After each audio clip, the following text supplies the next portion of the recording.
વડોદરા મહાનગરપાલિકાની વડી કચેરી ખાતે ભૂકી કાસને ડાયવર્ટ કરવાના મામલે બેઠક યોજાઈ હતી। વડોદરા મહાનગરપાલિકાની વડી કચેરી ખાતે ભૂકી કાસને ડાયવર્ટ કરવાના મામલે બેઠક મેયરની આગેવાનીમાં યોજાઈ હતી। બેઠકમાં વડોદરાના સાંસદ, ધારાસભ્ય, મેયર, સ્થાયી સમિતિના અધ્યક્ષ અને વોર્ડ નંબર 1 અને 2 ના કોર્પોરેટર હાજર રહ્યા હતા। જો કે ભૂકી કાસને ડાયવર્ટ કરવાની વાતને લઈને વોર્ડ નંબર 1 ના કોંગ્રેસના કોર્પોરેટર નારાજ થયા હતા। કોંગ્રેસના કોર્પોરેટરો વિરોધ કરતા સ્થાયી સમિતિના ચેરમેન ડોક્ટર શીતલ મિસ્ત્રીએ કહ્યું કે હાલ તમારું પાલિકામાં સંખ્યાબળ 7નું છે, જે 3નું થતા વાર નહીં લાગે। ચાલુ મીટિંગમાં ચેરમેનના આ પ્રકારના વલણને લઈને વોર્ડ નંબર 1 ના કોંગ્રેસના કોર્પોરેટરો અમીબેન રાવત અને પુષ્પાબેન વાઘેલા અને જહા ભરવાડે બેઠકનો બહિષ્કાર કર્યો હતો। વડોદરા મહાનગરપાલિકા દ્વારા ગત વર્ષે આવેલા પૂર બાદ ભૂકી કાસને ડાયવર્ટ કરવાનું નક્કી કરવામાં આવ્યું છે, જે મામલે પાલિકાની વડી કચેરી ખાતે બેઠક યોજાઈ હતી। સૌથી પહેલાં તો આ જે ભૂખી કાંસ છે એને ડાયવર્ટ નથી કરતા। પહેલાંમાં પહેલી વાત તો એ છે, ભૂખી કાંસ જ્યાં છે ત્યાંની ત્યાં જ છે, પરંતુ ભૂખી કાંસની એક કેપેસિટી છે। એ કેપેસિટી જ્યારે ઓછી પડતી હોય તો એને કેપેસિટી એન્હેન્સમેન્ટ કરવી પડે।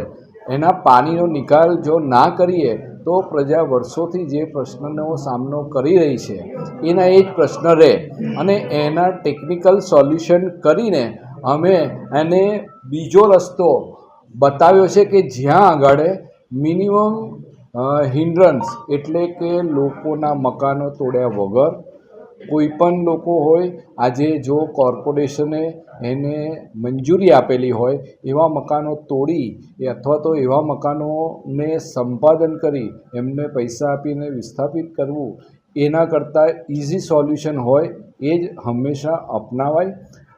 સાથે ચર્ચા દરમિયાન એક એવી પણ બાબત આવી કે DLRના નકશા અમને બતાવો। હવે એમાં એવું છે કે જ્યારે કોઈ પણ આ ટીપી સ્કીમ 1976ની અંદર બનેલી છે, અને કોઈ પણ ટીપી સ્કીમ જ્યારે બનાવવામાં આવે તો એનો સૌથી પહેલો બેઝ એ DLRના નકશા હોય છે। એટલે DLRના નકશાનો બેઝ તો 1976થી જ લીધેલો છે। એને ફરીથી રિવ્યૂ કરવાની જે વાતની રજૂઆત આવી એમાં એના ઉપર ટીપી સ્કીમ DLRના નકશા પ્રમાણે જ બનાવેલી છે। વાત બીજી કે જ્યારે ટીપી સ્કીમ આ વિસ્તારમાંથી ડિક્લેર કરવામાં આવી ત્યારે લોકોના વાંધા સૂચન મંગાવેલા છે। જે તે વખતે આ ટીપી સ્કીમની નોર્મલ પ્રક્રિયા છે, અને વાંધા સૂચન એકવાર નહીં 3 વાર મંગાવવામાં આવે છે, ત્યારે આ ટીપી સ્કીમ 1976માં મંજૂર કરવામાં આવે છે। અને એ કોઈ કોર્પોરેશનના માત્ર લેવલે નથી થતી, એ રાજ્ય સરકારના લેવલે પણ એની મંજૂરી આવે છે। આ જે પ્રક્રિયા છે તે રાજ્ય સરકારના નિયત કરેલા ટાઉન પ્લાનિંગ ઓફિસર, જે લોકો પાસે આનું એક્સપર્ટ નોલેજ હોય છે, એ નક્કી કરે છે। માટે DLRના નકશા અને એના રેફરન્સમાં ભૂખી કાંસની જે વાત છે એ તો ઓલરેડી કન્સિડરેશનમાં આવી જ ગઈ છે। બીજી વાત કે જે ભૂખી કાંસ છે એના જે પ્લાનિંગ છે કે પહેલાં શું છે, અત્યારે શું હતું, ચોમાસા દરમિયાન અમારા શું ઓબ્ઝર્વેશન છે, અને અમે આ જે અલ્ટરનેટ ભૂખી કાંસની કેપેસિટી વધારવા માટેનું એમાં આવતું પાણીનું વધારો કરવા માટે અમે ચોમાસા દરમિયાન જ સ્થળ સ્થિતિ જોવા માટે ગયા હતા, અને ચોમાસા દરમિયાનની સ્થળ સ્થિતિને અનુલક્ષીને જ આ ટેકનિકલ સોલ્યુશન કર્યું છે।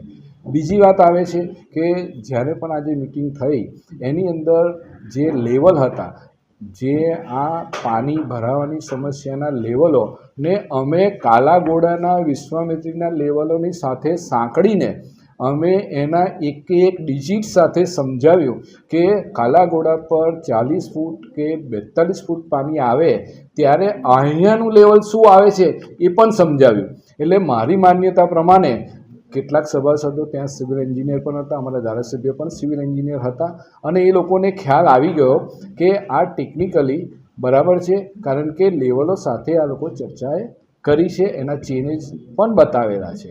એટલે અમારી દૃષ્ટિએ આ જે ટેકનિકલ પ્રપોઝલ છે તે યોગ્ય છે। અમે પૂરેપૂરી રીતે એમને સમજાવ્યું છે સાથે સાથે જ્યારે જો બરાબર તમે લોકોએ પણ કવરેજ કર્યું હોય તો ભૂખી કાંસનું અલ્ટરનેટ બનાવવા માટે સમગ્ર સભામાં મેં પોતે જ આનું એક્સપ્લેનેશન કર્યું હતું અને સમગ્ર સભાએ પણ આ આખા જ કામને એટલે કે વિશ્વામિત્રી સાથેના જે કમિટીનો રિપોર્ટ છે એને મંજૂરી પણ આપવામાં આવી છે. પણ તેમ છતાં પણ કોઈક કારણોથી એમાં કોઈ પ્રશ્ન હોય અથવા તો એમને સમજવાની જરૂરિયાત પડી તેના કારણ કે લોકો સભાસદ છે એમને લોકોનો વોઇસ સાંભળવો અને એનું નિરાકરણ છે તે અમારી પાસેથી ટેકનિકલી જાણવું એ જરૂરી હોય છે અને એ બધું જ અમે આપ્યું છે. સાહેબ, બે નકશા નથી મુકાયા.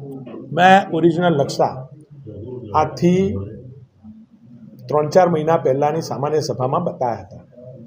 એમાં ભૂખી નદીને કાંસ પણ નહોતી રહેવા દીધી અને આ ઘટના વર્ષો પહેલાંની છે. હવે એની ચર્ચા હું ફરીવાર કરવા માગતો નથી, પરંતુ એટલું ચોક્કસપણે કહું છું કે ત્યાં એફપી ફળવાઈ ગયા હતા અને એફપી ફળવાઈ ગયેલાના હોવાના કારણે ત્યાં બધા ફ્લેટ્સ બન્યા છે વર્ષોની અંદર. હવે એફપી કોને ફાળવ્યા એમને ફાળવ્યા એવો આજે આક્ષેપ કરવું યોગ્ય નથી. આજે હું શું કામ કરવા બેઠો છું તો આજે ભૂખી કાંસને અમે રીરૂટ કરીને જે પાણીનો પ્રશ્ન લોકોનો ઘરોની અંદર પાણી ભરાય છે એને દૂર કરવાનું કામ એ અમારા દ્વારા કરવામાં આવનાર છે. ડાયવર્ઝન